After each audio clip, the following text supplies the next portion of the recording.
आदाब, मेरा नाम डॉक्टर सुवर्चला है। मैं जीवा फर्टिलिटी सेंटर्स में साइंटिफिक डायरेक्टर हूँ। आज देखते हैं कि जब अंडा रिलीज होता है बॉडी में तो कौन से सिम्टम्स, कौन से ऐसे लक्षण होते हैं आपके बॉडी के जिससे आप समझ सकते हैं कि आप ओव्यूलेट हो रहे हैं। तो पहले तो हम ओव्यूलेशन के बारे में जानते हैं। ओव्यूलेशन का मतलब है एग का रिलीज होना। ओवरीज में अंडे बढ़ते हैं, वहां से जब रिलीज होते हैं तब उसे ओव्यूलेशन कहा जाता है। जब अंडा रिलीज होता है और जब ट्यूब में आके वेट कर रहा होता है, लगभग 8 से 12 घंटे तक उसकी शेल्फ लाइफ होती है कि जब तक वो अच्छे क्वालिटी का होता है, उसके बाद वो डीजेनरेट या मर जाता है। तो ये एक सेल है। अगर स्पर्म्स उस दौरान ट्यूब्स में या गर्भ में रहें तो फर्टिलाइजेशन में बहुत आसानी होगी।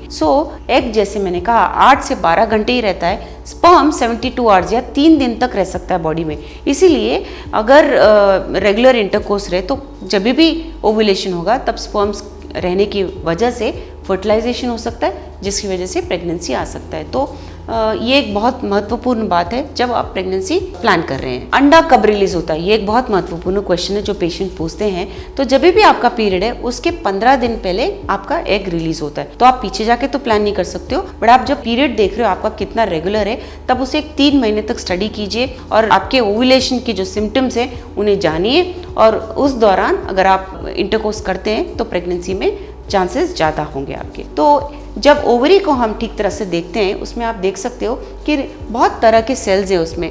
एक महिला में जितने भी अंडे उसके जीवन काल में, स्पेशली रिप्रोडक्टिव टाइम में डेवलप होंगे, ओवुलेट होंगे, सभी कुछ उसके पैदाइशी से ही डिसाइडेड होते हैं। लेकिन ये सारे अंडे सोचिए जैसे कि सो रहे होते हैं, दे आर डॉर्मेंट, तो वो एक्टिव नहीं है। उस स्टेज को हम प्राइमरी फॉलिकल्स कहते हैं। यहाँ से जब वो डेवलप होते रहते हैं उन्हें विविध तरह से बुलाया जाता है। तो हर महीने कुछ अंडे सेलेक्ट होते हैं, हार्मोन्स के इफेक्ट से वो बड़े होने लगते हैं, बट उनमें से एक ही डेवलप होता है, मैच्योर होता है और रिलीज होता है, यानी कि ओव्यूलेट होता है। बाकी जो है वो मर जाते हैं, जिसे एट्रीशिया कहते हैं, जिसे डीजेनरेशन कहते हैं। तो हर महीने ये होता है। खूब सारे अंडे होते हैं, मिलियंस ऑफ एग्स हैं, उनमें से एक ही हर महीना रिलीज हो रहा होता है। तो जैसे आप देख सकते हो ये डेवलप होते होते यहाँ पे ओव्यूलेट हो रहा है। जब ये ओव्यूलेट होता है, जो फॉलिकल एग के साथ था और वो ओव्यूलेट हो गया है, उस फॉलिकल को इस स्टेज में कॉर्पस ल्यूटियम कहते हैं। ये भी बहुत इंपॉर्टेंट फॉलिकल है।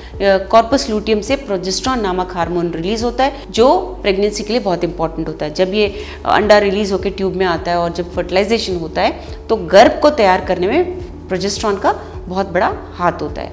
तो कॉर्पस ल्यूटियम भी बहुत इंपॉर्टेंट एरिया है। ये जो साइकिल है हर महीने चलता रहता है जब तक आप प्रेगनेंसी के लिए ट्राई कर रहे हैं। अगर आप ये समझ लें तो आपको प्रेगनेंसी प्लानिंग में ईजी होगा।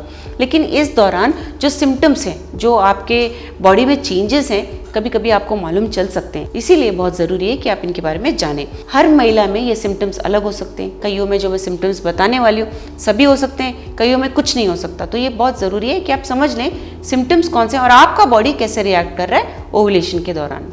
अधिकतर महिलाओं में जब अंडा ओव्यूलेट होता है पेट में दर्द होना बहुत कॉमन सिम्टम है।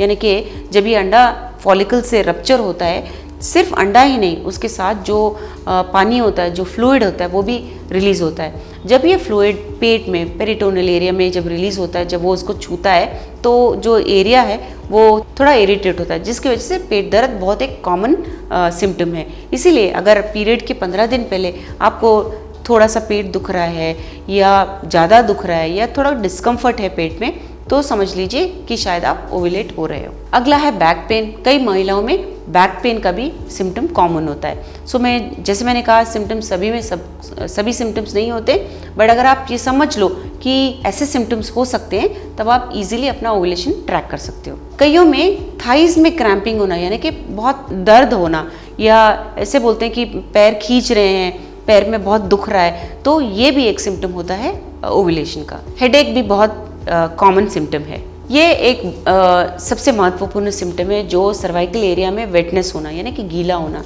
तो बॉडी भी तैयार हो रहा है इंटरकोर्स के लिए, इसीलिए इस एरिया में वेटनेस होना बहुत कॉमन सिम्टम है ओव्यूलेशन के दौरान। अगर आप ओव्यूलेशन के बारे में और जानना चाह रहे हैं, आप जानना चाह रहे हैं आप ओव्यूलेट हो रहे हैं या नहीं, ओव्यूलेशन कब हो रहा है, ताकि आपके प्रेगनेंसी प्लानिंग में आपको मदद मिले, अवश्य जीवा फर्टिलिटी सेंटर्स आइए। Thank you. हमने इस वीडियो बनाने के लिए बहुत मुशक्कत की है। मेहरबानी करके हमें लाइक और सब्सक्राइब ज़रूर कीजिएगा। शुक्रिया।